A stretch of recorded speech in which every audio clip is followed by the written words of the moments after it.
when we talk about circular economy, so the major emphasis of the government is that the natural resources be used less and the waste of one industry or one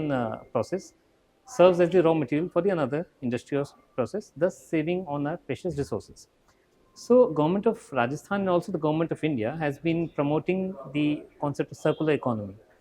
Now, in circular economy, government has initiated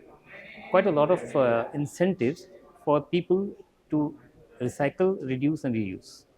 For example, if a plastic manufacturer he manufactures plastic, so there is something called the extended producer responsibility,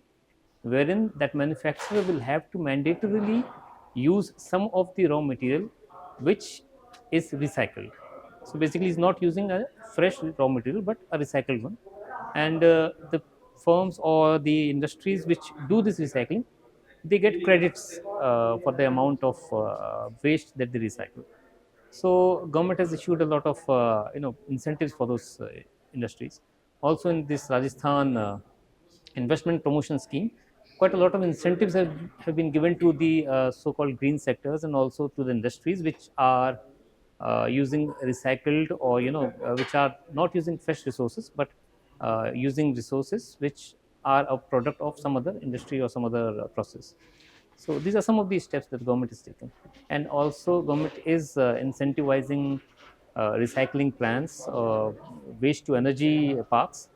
and also bringing up quite a lot of innovation in the way of how the government is thinking about these sectors and how the government is also trying to challenge itself in bringing new technologies to reduce wastage,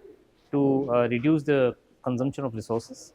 and also promote green growth. So, green budget per se is not a special kitty which is kept for any activity which is green or environmentally sustainable, but rather it is the component of the budget that the government is already using for activities which are like within the main scheme of things, but they are targeted at climate change adaptation,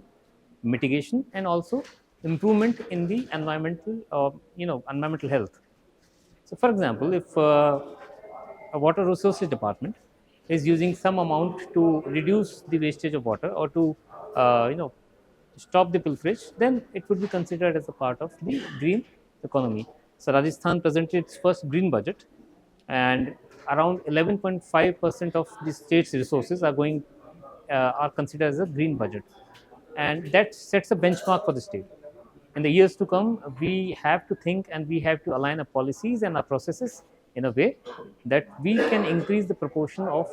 green budget in our economy, and thus promote sustainable and green growth, as we say.